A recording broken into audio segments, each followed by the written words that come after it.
दोस्तों आज हम देखने वाले हैं डेली करंट अफेयर में यहाँ पे 27 मार्च के करंट अफेयर, जिसमें हम यहाँ पे टोटल 15 क्वेश्चन लेके आए हैं जो आपको 27 मार्च के करंट अफेयर है। और हर दिन आपको करंट अफेयर यहाँ पे मिलते रहता है, इसलिए अभी तक सब्सक्राइब नहीं किया तो ज़रूर से कर लीजिएगा। ये सभी एग्जाम के लिए यूजफुल है, कोई भी एग्जाम हो उन सभी के लिए ये है।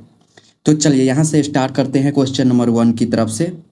चलिए यहाँ से 1 नंबर क्वेश्चन से देखते हैं। कहता है, हर पार्वती कथा कृति के लिए सरस्वती सम्मान 2025 से किसे सम्मानित किया गया है? किसको सम्मानित किया गया था? तो ये हो जाएगा हमारा राम कुमार मुखोपाध्याय को। राम कुमार मुखोपाध्याय को ऑप्शन नंबर यहाँ पे डी राइट आंसर हो जाएगा। और इसके कुछ इंपॉर्टेंट पॉइंट देख लेते हैं यहाँ पे।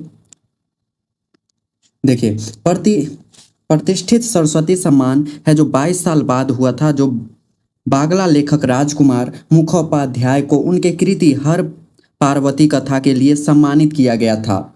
और इसमें और है से सरस्वती सम्मान भारत के सबसे प्रतिष्ठित साहित्य पुरस्कारों में से एक होता है।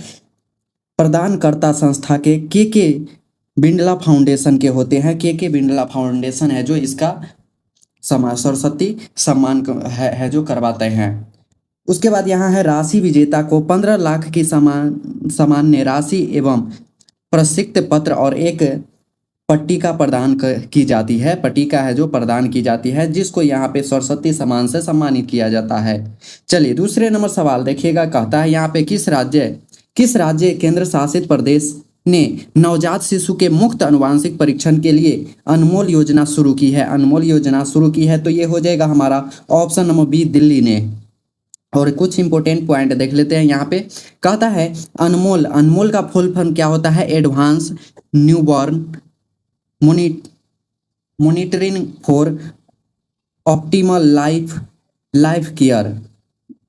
उसके बाद दिल्ली सरकार ने नवजात शिशु में आनुवंशिक और जन्मजात विकारों का जल्द पता लगाने के लिए अनमोल योजना शुरू किया है। इस योजना के तहत है जो सरकारी अस्पतालों में जन्म लेने वाले बच्चों की खून की एक बूंद से 56 प्रकार की आनुवंशिक बीमारी की जांच मुफ्त में की जाएगी।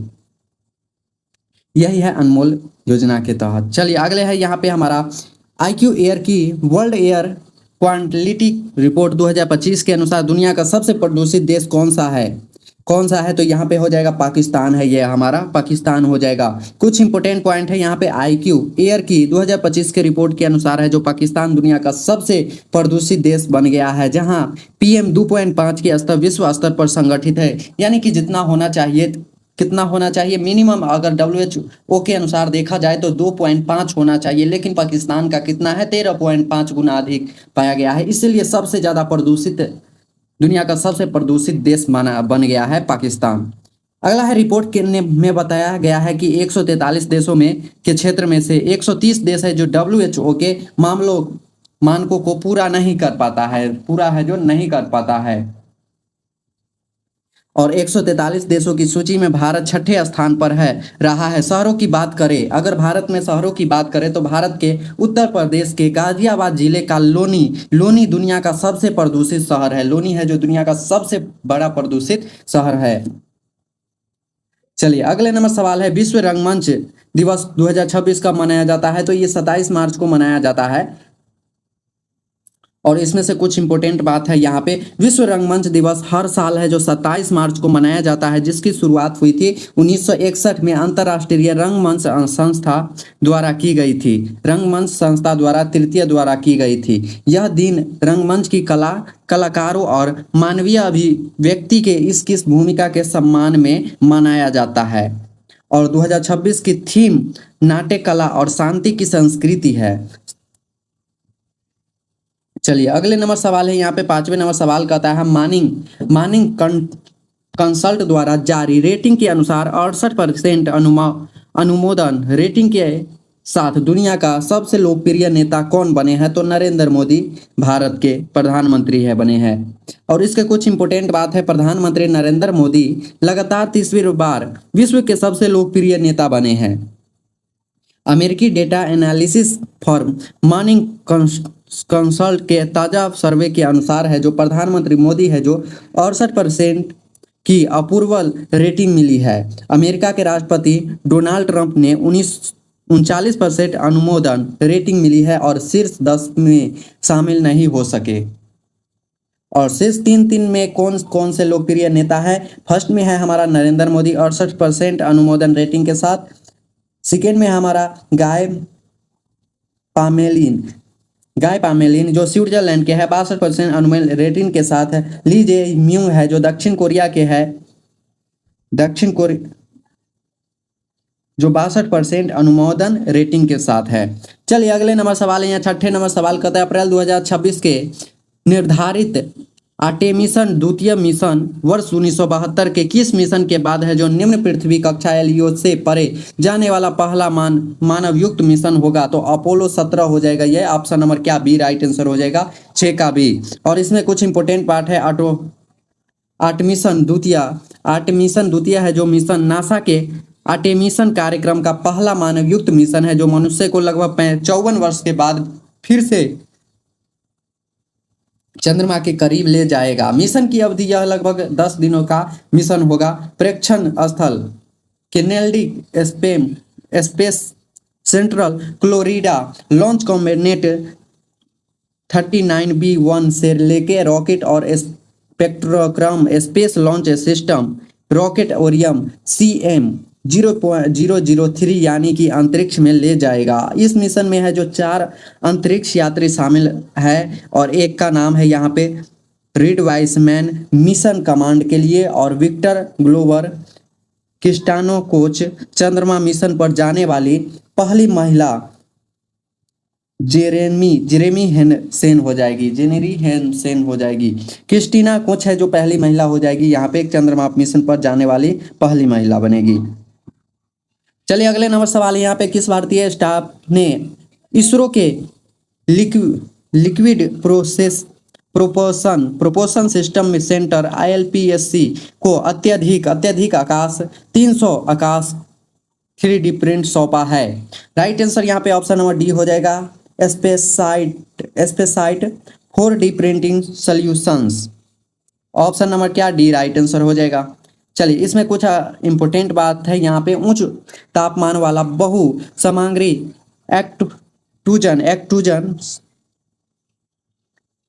एक्सट्रूजन 3D की प्रिंटिंग और इससे विशेष रूप से उत्पन्न एयर पेस्ट अनुप्रयोगों के लिए डिजाइन किया गया है। और सामान्य 3D प्रिंटिंग की तुलना में यह है कि इंजीनियरिंग गेंड थर्मोप्लास्टिक्स और कंपोजिस्ट सामग्रियों को संभालने में सक्षम है जो अंतरिक्ष में चरम स्थिति के लिए आवश्यक होता है।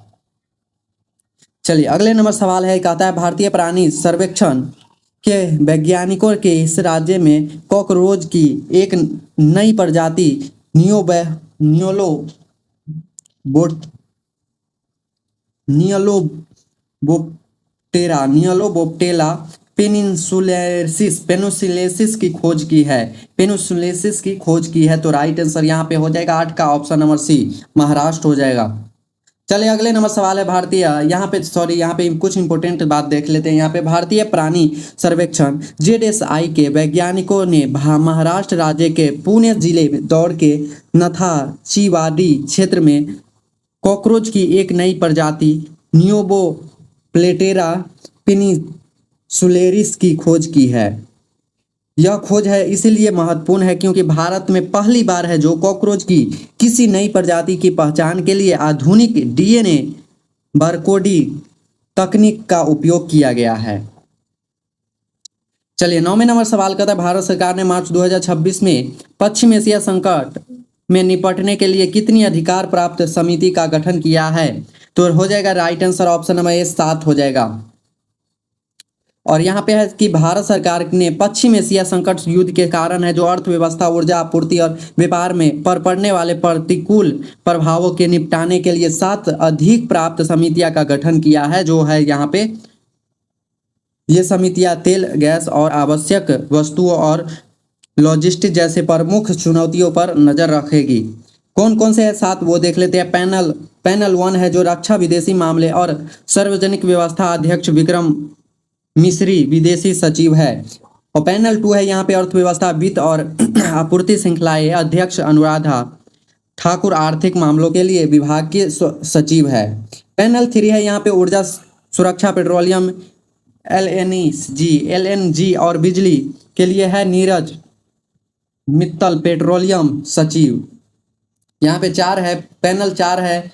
5 कृषि उर्वरक और आवश्यक वस्तुएं, अध्यक्ष रजत कुमार है, मिश्रा है, उर्वरक सचिव है। पैनल 6 है, यहाँ पे परिवार रसद और व्यापार मार्ग के लिए है, अध्यक्ष है विजय कुमार है, बंदरगाह है जहाज रानी और जलमार्ग सचिव है। चलिए 5 कहता है पैनल 5 में है 7 सूचना संचारण में जन भागिता, अध्यक्ष संजय जानू, सूचना एवं प्रसारण सचिव है। चलिए अगले नंबर सवाल है 10 नंबर सवाल कहता है यहाँ पे अनलाइकली पैराडाइस नामक पुस्तक के लेखक कौन है। अनलाइकली पैराडाइसेस नामक पुस्तक के लेखक कौन हो जाएगा। Right answer option number B हो जाएगा, संजय राउत हो जाएगा, संजय राउत हो जाएगा। चलिए अगले नंबर सवाल है यहाँ पे कुछ इंपॉर्टेंट बात देख लेते हैं।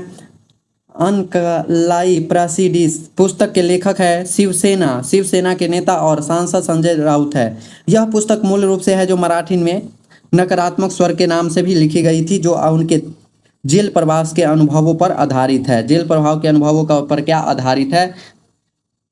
चलिए अगले नंबर सवाल 11 नंबर कहता है ऊर्जा संकट के बीच ईंधन की राशनी लागू करने वाला यूरोपीय संघ का पहला देश कौन बन गया है। कौन बन गया है तो ये हो जाएगा हमारा स्लोवेनिया हो जाएगा। और इसमें कुछ इंपॉर्टेंट बात है यहाँ पे, अमेरिका, इजराइल और ईरान के बीच चल रहे संघर्ष के कारण उत्पन्न व्यवधानों से निपटने के लिए स्लोवेनिया यूरोपीय संघ का पहला देश बन गया है, जो जिसके ईंधन राशनिंग लागू की है। ईंधन राशनिंग एक ऐसी आपातकाल सरकारी नीति है जिसके तहत पेट्रोल, डीजल और गैस जैसे ईंधन की खपत को सीमित कर दिया जाता है।